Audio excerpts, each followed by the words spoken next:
नमस्कार, मैं डॉक्टर आरती दहिया आप सबका एनबीटी के इस रंगमंच में दिल से स्वागत करती हूँ। सबसे पहले तो मैं आप सबको बधाई दूँगी कि आज हलषष्ठी है, श्री कृष्ण जी के बड़े भाई का आज जन्मोत्सव है। कितना सौभाग्य है कि आज के दिन हम श्री कृष्ण जी के जन्मोत्सव की बात करेंगे। इन दोनों का स्नेह और इन दोनों का प्रेम किसी से छुपा नहीं है।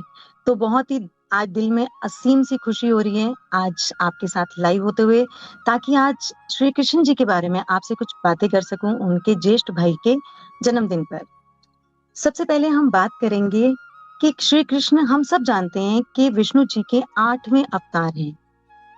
देवकी और वासुदेव के 8वीं संतान और इनका जन्म भादो मास के कृष्ण पक्ष की अष्टमी तिथि पे हुआ है।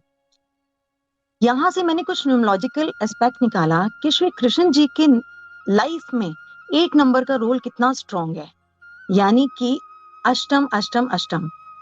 तभी इनकी लाइफ में बहुत स्ट्रगल, बहुत हार्डशिप और बहुत मेहनत रही थी। यानी कि जो भी इन्होंने चाहा वो इन्हें बहुत इजीली मिला नहीं। ऑल्दो वो विष्णु के अवतार थे, लेकिन वो कुछ सिखाने के लिए और कुछ चीजों को झेलने के लिए आए थे, लोगों की भलाई के लिए। कितना संघर्ष में उनका जीवन था हम सब ही जानते हैं। बहुत सारी सीख है जो श्रीमद् भागवत गीता के थ्रू हमें मिलती है। सिर्फ उसको पढ़ना, उसको एक ग्रंथ की तरह पढ़ना या उसको एक बुक की तरह पढ़ के और रख देना सफिशिएंट नहीं है। मैंने बहुत लोग देखे हैं जो भागवत गीता का पाठ कराते हैं, करा के और बस पंडित जी को दक्षिणा दी और खत्म। लेकिन क्या कभी आप लोगों ने गहराई से उस भागवत गीता की एक भी श्लोक को या एक भी बात को कान्हा जी की समझने की कोशिश की गहराई से, या उसको अपने जीवन में उतारने की कोशिश की? देखिए, किताबें भी बहुत लिखी हैं, लेसन्स भी बहुत हैं। सिर्फ बात है उनको अहमियत देने की और उनको समझने की और उनको अमल करने की।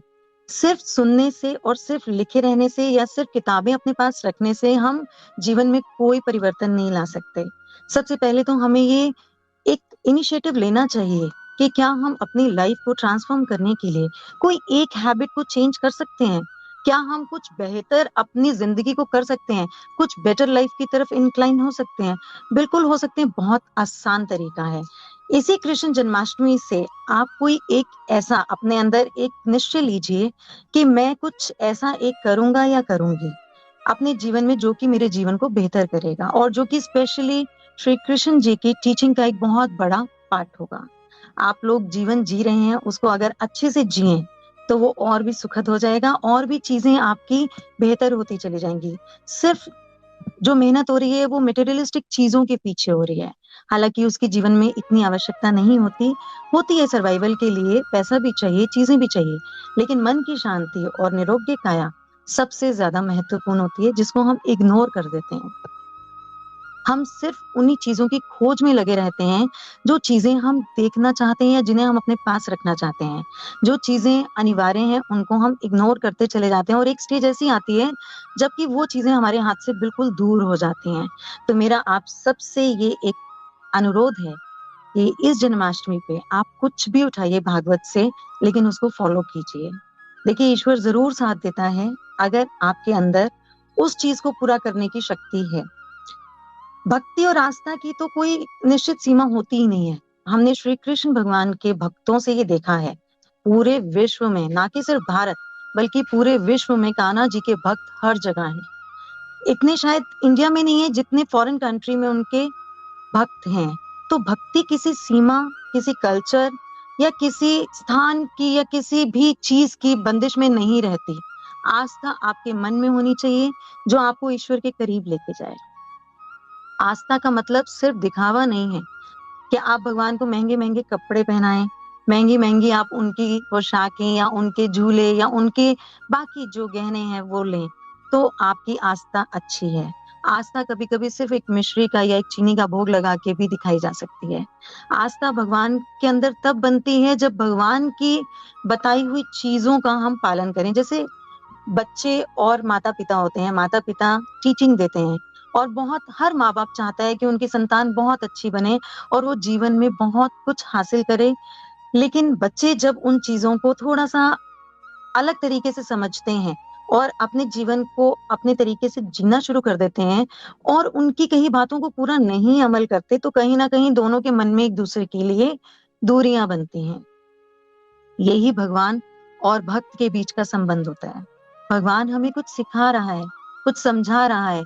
हालांकि ये सारी कथन जो हैं किसी ना किसी के द्वारा लिखे गए हैं, लेकिन कहीं ना कहीं ये हमारे जो पूर्वजों ने हमें अपडेट्स दिए उसके आधार पे ही ये कहीं ना कहीं ग्रंथ बने गए हैं।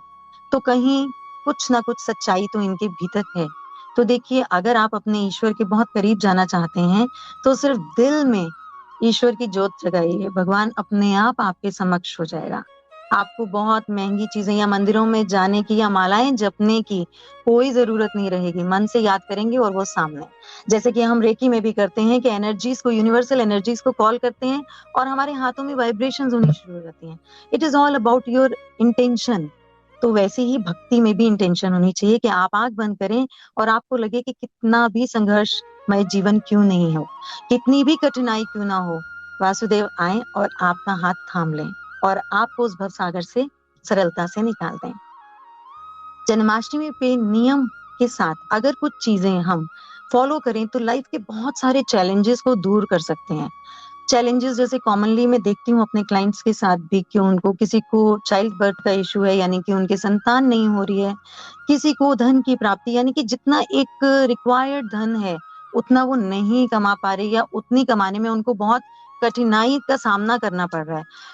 फिर आगे हम बात करें संबंधों की, फैमिली में डिस्प्यूट्स हैं, प्रॉपर्टी नहीं बन पा रही है, बहुत सारे कर्जे सर पर हैं, कोई लिटिगेशन को झेल रहा है, बहुत बहुत तरह की डिफरेंट डिफरेंट प्रॉब्लम्स हैं जो कि मैं एनकाउंटर करती हूँ अपने क्लाइंट्स के साथ। कुछ चीजें हम आज शेयर करेंगे जिनके थ्रू हम बहुत सारी प्रॉब्लम्स दूर कर सकते हैं। उससे पहले मैं कुछ दो अपने जो मेरे दिल के अजीज हैं पंक्तियां वो आपसे साझा करूंगी। कौन कहता है भगवान आते नहीं, मीरा के जैसे तुम बुलाते ही नहीं। वाक्य ही ये वाक्य बिल्कुल सत्य है। अगर आप चाहते हैं कि ईश्वर आए और आपसे अपने तार जोड़े तो आपको भक्ति चाहिए। मीरा के पास भी सब कुछ था, बहुत बड़े बड़े महल थे, शानो शौकत थी, गहने थे, रुतबा था, सब कुछ था, लेकिन उन्होंने भगवान को कब पाया? जब उन्होंने इन सब चीजों के मोह से अपने आप को मुक्त कर दिया। आप चीजों को लेने की इच्छा जरूर रखें, लेकिन मोह में अपने आप को ना फंसाएं। मोह के चलते आपके पास आ रही अपॉर्चुनिटीज भी आपसे दूर हो जाती हैं, क्योंकि आपका सिर्फ फोकस उसकी मटेरियलिस्टिक रिजल्ट पे रहता है। उससे और कितना कुछ आप अचीव कर रहे हैं आप वो नहीं समझ पाते, ना देख पाते हैं। कुछ सरल चीजें हैं पहले जो मैं बताऊंगी जो कि हमें ध्यान रखनी चाहिए। कुछ चीजें हैं जो नहीं करनी चाहिए, कुछ चीजें हैं जो करनी चाहिए। पहले हम वो जानते हैं कि वो सब चीजें क्या हैं। सबसे पहले तो कृष्ण भगवान बहुत ही प्रॉस्पेरिटी और एक खुशहाली का प्रतीक है। तो खुशहाली का प्रतीक अलग अलग रंग होते हैं, बहुत कलरफुल लाइफ होती है। आप कान्हा जी को भी देखते होंगे तो कितनी सुंदर पोशाकों में वो हमेशा सज्जित होते हैं, जिससे कि वो आप सबको बहुत ज्यादा एबेंडेंस और प्रॉस्पेरिटी की फीलिंग लाके देते हैं। आप लोगों को हमेशा उनकी पोशाकों को देख के या उनके श्रृंगार को देख के एक अट्रैक्शन सा रहता है। बांके बिहारी जी के आप श्रृंगार को देखेंगे तो आप अपने आप को रोक नहीं पाते कि इतना भी खूबसूरत कोई रूप दिख सकता है। तो सोचिए कितनी पॉजिटिविटी और कितनी खुशहाली, कितनी एनर्जी, कितनी एबेंडेंस है उनके आसपास। तो सबसे पहले तो हमें से नो टू ब्लैक कलर। ना कान्हा जी को पहनाना है और ना आपने पहनना है, स्पेशली जन्माष्टमी पे। मैं सिर्फ पूजा पाठ और जन्माष्टमी के लिए प्रोहिबिटेड चीजें बता रही हूँ। अपार्ट फ्रॉम दैट आप एक इंसान हैं, आपको सब चीजें फॉलो करनी होती है, मन भी होता है तो आप कर सकते हैं, लेकिन जहां तक पूजा पाठ में हम इन चीजों को अवॉइड करें या इन चीजों को ऐड करें वो बेनिफिशियल रहे, हम उसी की आज चर्चा कर रहे हैं। काले रंग का परहेज करना बहुत बेनिफिशियल रहेगा। तामसिक भोजन तो आप सब जानते ही हैं, चाहे वो प्याज, लहसुन, मदिरा या आपका नॉन वेज फूड है, उन सब से प्लीज प्लीज दूर रहें। और स्पेशली आप जन्माष्टमी पे अपने परिवार से भी यही रिक्वेस्ट करें कि किसी भी तरह का तामसिक भोजन ग्रहण ना करें। आज का दिन बहुत ही सुखद उनका जाए, इसलिए उनको कहिएगा कि जन्माष्टमी पे बहुत ही अच्छे और सात्विक मन से भगवान की पूजा करें।